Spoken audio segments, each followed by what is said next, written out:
وہ روتی ہوئی سجدے میں گر گئی اور اس کی سسکیاں بتا رہی تھی کہ اس کی دعا عرش تک پہنچ گئی ہے۔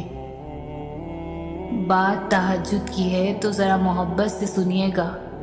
تہجد کی نماز وہ واحد نماز ہے جو مؤذن کی نہیں بلکہ دل کی اذان پر پڑھی جاتی ہے۔ جب تمہیں کہیں سے کوئی امید نہیں رہتی تب وہ تمہیں تہجد کی لگن لگا دیتا ہے اور ایک نئی امید سے جوڑ دیتا ہے، اور پھر تم جان جاتے ہو کہ جو درد دن کے اجالوں میں نہیں سمٹ پاتا وہ رات کی تاریکیوں میں سمٹ جاتا ہے۔ پتہ ہے محبت کیا ہے؟ نماز سے کسی کو تہجد پہ لے آنا۔ تہجد تو سب سے بڑی دلیل ہے اپنے رب سے عشق کی۔ ایک درد بھری رات اللہ کے روبرو بیٹھ کر گزر جائے تو زندگی کی باقی راتیں جاگ کر گزارنی نہیں پڑتی۔ کتنی پر اثر ہوتی ہے وہ شدیں جو ہمیں تہجد تک کھینچ لاتی ہے۔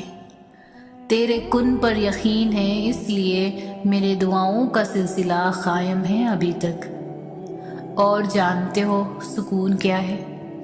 اپنے رب سے اکیلے میں بیٹھ کر گفتگو کرنا، تاکہ تم اس افضل پہر میں اٹھ کر اللہ کو منا سکو جس میں مانگی گئی دعائیں کبھی بھی رد نہیں ہو سکتی۔ یہ تڑپ اس لیے پیدا کی گئی ہے تاکہ اللہ تمہیں اپنے بے حد قریب کر سکے۔ تمہیں کیا لگتا ہے جب رات سونے کے لیے بنائی گئی ہے اور ہر شخص سکون کی نیند سو رہا ہے تو تمہیں بلا وجہ ہی تڑپ اور محبت جگائے ہوئے ہے؟ نہیں، یہ تڑپ اللہ نے ہی پیدا کی ہے۔ وہ پہلے تمہیں چنتا ہے، پھر ایک ایک کر کے اسباب بناتا ہے، پھر تمہیں ایک ہی جھٹکے میں یوں اپنے قریب کر لیتا ہے کہ صدیوں کا فاصلہ چند لمحوں میں سمٹ آتا ہے۔ کسی کا زندگی میں آنا اور چلے جانا، واقعات، حادثات اور حالات خود پیدا نہیں ہوتے، اتفاق نہیں ہوتا، ہر چیز میں مصلحت پوشیدہ ہوتی ہے۔ جب تم خود اس کی طرف نہیں جاتے تو تمہیں اس کی طرف کھینچ کر بلایا جاتا ہے۔ تہجد رات کی تاریکیوں میں ایک ایسا سنہرا لمحہ ہوتا ہے جب ایک بندہ اپنے خالق سے سرگوشیوں میں گفتگو کرتا ہے، جب عرش اور فرش میں کوئی فاصلہ باقی نہیں رہتا اور نہ ہی آنسوؤں پر کوئی اختیار رہتا ہے۔ تہجد سے تقدیر بدل جائے گی۔ راتوں کو اٹھ کر اللہ سے مانگو تو صحیح، اللہ دل کی باتیں سن لیتا ہے، پھر چاہے زبان سے کوئی حرف ادا ہو یا نہ ہو۔ ہر چیز نصیب کا حصہ ہے، پھر چاہے وہ غم ہو یا خوشی۔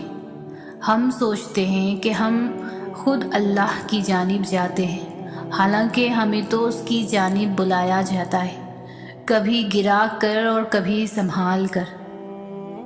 تم خود تہجد تک نہیں جاتے بلکہ تہجد کو تم تک لایا جاتا ہے۔ تم سجدوں کو نہیں چنتے بلکہ تمہیں سجدوں کے لیے چنا جاتا ہے۔ تہجد کا خاموش سجدہ اور زار زار بہتے ہوئے آنسوؤں کو وہ کبھی بھی ضائع نہیں کرتا۔ جب گزارش لاڈلی عبادت میں کی جائے تو لاڈلے کی دعا کہاں ادھوری رہ سکتی ہے؟ کائنات جو بھی کہے پھر وہ ہو کر ہی رہتا ہے جو اس کا بندہ اس سے مانگ لیتا ہے۔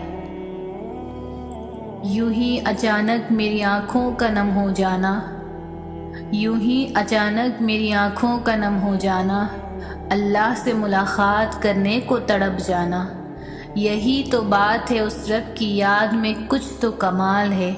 یوں ہی مجھے تہجد کی توفیق نصیب ہو جانا اور پھر تہجد میں رو کر اپنے رب کو منانا، یہی تو بات ہے اس رب کی یاد میں کچھ تو کمال ہے۔ یوں ہی نمازوں کی پابند ہو جانا اور پھر یوں ہی نمازوں میں اپنے رب سے بات کرنا، یہی تو بات ہے اس رب کی یاد میں کچھ تو کمال ہے۔